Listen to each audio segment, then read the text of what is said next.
Welcome to Mindful Moments. Imagine, right? You're just, out and about, maybe at a bar, and a chance encounter completely reshapes your career. You end up leading one of the biggest magazines in the world. Crazy, right? Yeah, so definitely not the typical career advice you hear. It really makes you think about those unexpected moments, Yeah. the ones that totally change your direction, maybe in your work, maybe in life in general. And that's actually what we're going to dig into today, a memoir that's full of those pivotal moments and what we can learn from them. It's amazing how one thing can lead to something completely different, something you'd never expect.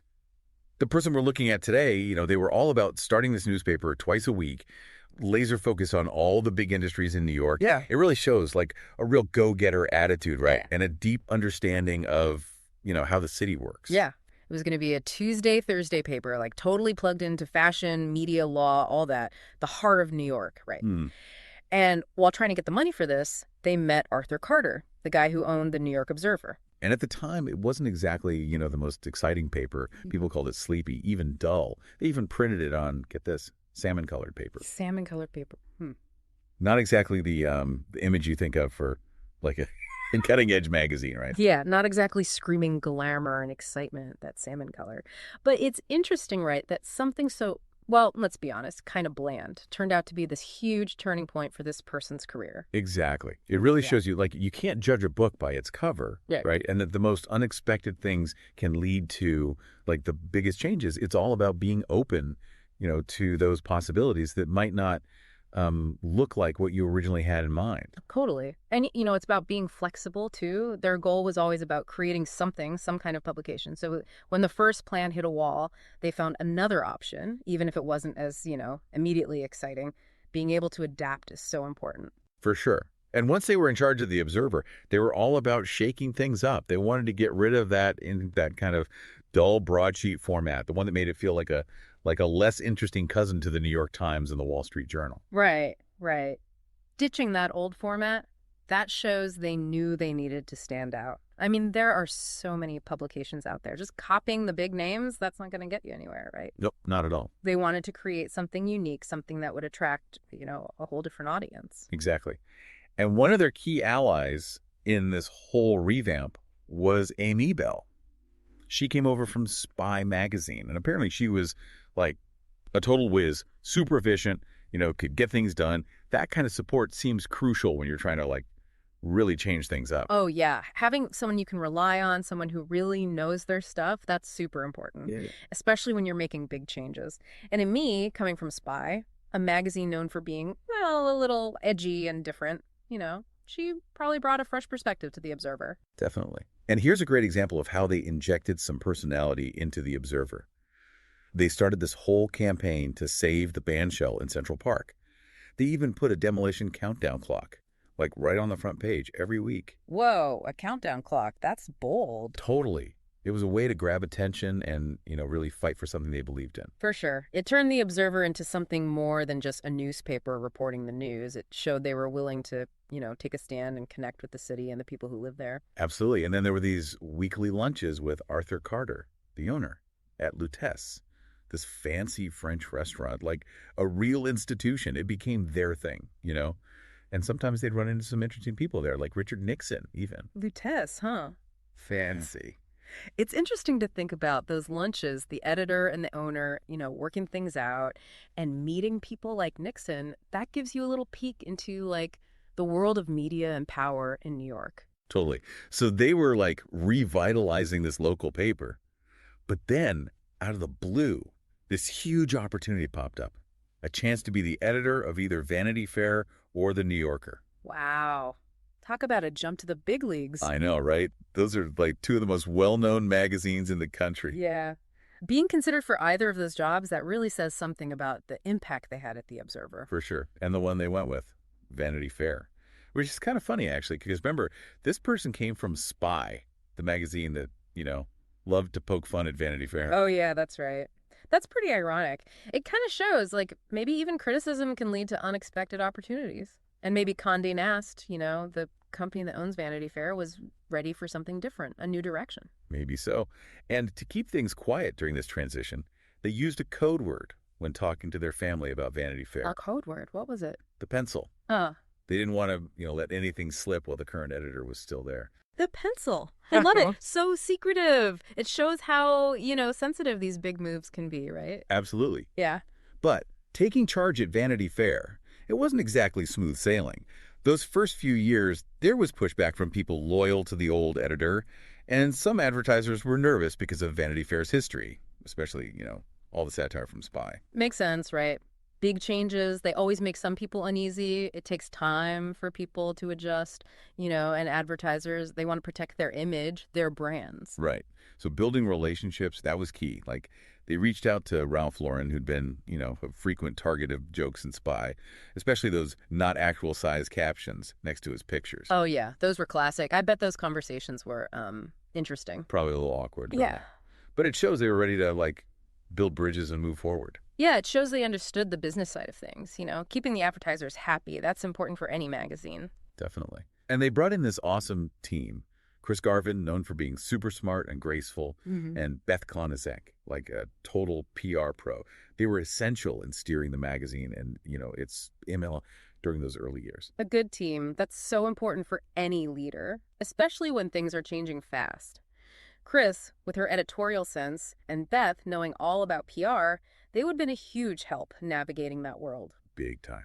And there were these aha moments. Like they saw firsthand the influence of people like David Geffen and Barry Diller.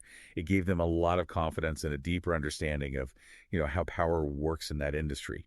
And, these kind of transformative moments, they remind us of how important it is to just observe and adapt, which are themes we often explore on Mindful Moments and our podcasts, our AI audiobook analysis YouTube channel.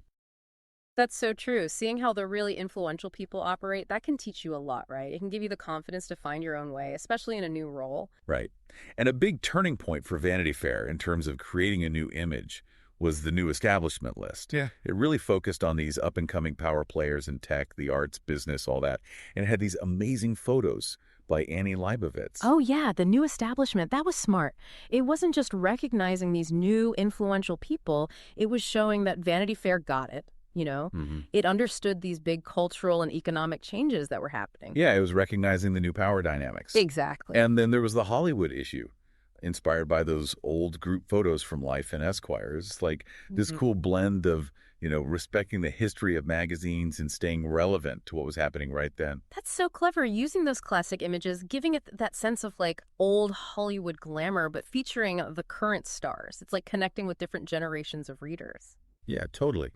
And beyond all these strategic changes, the memoir is just full of these crazy stories about meeting famous people. Like there's one where they snuck the writer Phil Weiss into the Bohemian Grove, pretending to be a waiter just to get, amazing material for an article. Whoa, sneaking into the Bohemian Grove. Talk about dedication. Right. They were going all out to get a story nobody else had. That's some serious commitment to journalism. And then there's the whole Donald Trump saga. Yeah. It goes way back to those short-fingered vulgarian comments in Spy, and then all the way to, him running for president. It's fascinating, right, how their relationship changed over time along with the media landscape and the whole rise of celebrity in politics. But the whole reflection of how things shifted, for sure.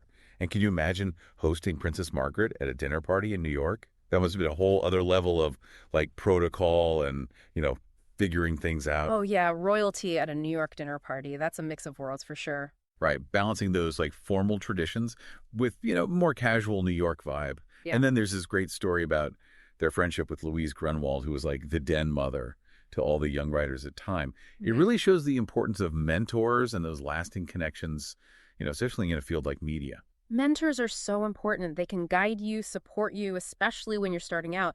And that friendship with Louise Grunwald, it shows how much, community and connection matter even in a competitive industry like media. For sure. And Vanity Fair, it didn't just stick to the glamorous stuff. They also tackled serious issues like what happened after 9/11 and the lead up to the Iraq War. Yeah. It showed a commitment to real journalism, not just, celebrity gossip. Yeah, they were willing to engage with the big issues, the things that really matter. It's using their platform to provide context and analysis, especially during those really tough times. Absolutely. And they published some groundbreaking stories, Hmm. like Michael Lewis's Flash Boys that exposed high-speed trading, and Marie Brenner's article on the tobacco industry, which actually caused some advertisers to pull out. Wow, those are some powerful stories. They took on some big, powerful interests, and that can definitely have consequences. It did, for sure. But in the end, it really solidified Vanity Fair's reputation for, serious reporting, for being willing to take risks. Yeah, those stories show the power of investigative journalism, right? To hold people accountable and, get people talking about important issues Yeah. and being willing to publish those stories, even if it means, losing money, that shows a real commitment to the truth. Totally. And then there's the Call Me Caitlin cover, which was like a huge moment, not just for the magazine, but for the whole conversation about transgender visibility and rights. That cover was iconic. It really captured and I think shaped the way we talk about gender and identity. And the way they used digital media, it really amplified the impact of that story. It did, for sure. And looking at their whole career, Hmm. certain values really stand out. Like they were big on mentorship. 3 of their assistants actually ended up becoming editors at Vanity Fair. That says a lot about, their commitment to helping people grow. Yeah, that's impressive. It shows they created an environment where people could learn and move up, a real culture of support. Totally. And they were always emphasizing curiosity and, never stopping learning. They'd always say, ask a million questions. That's good advice, no matter what you do. Oh, it's the best advice. Curiosity, that's what drives us to learn and grow, right? Yeah. Asking questions, that's how we understand things better, how we discover new things. Exactly. And they had this really personal approach to leadership, too. Like they'd write thank you notes to every single writer and photographer after each issue. Wow. That's amazing. You can tell they really appreciated the people who worked on the magazine. Those little gestures, they can make a huge difference, in building relationships and making people feel valued. Right, like a real sense of team and respect. Ex- And even after Vanity Fair, Mhm. they didn't just like retire.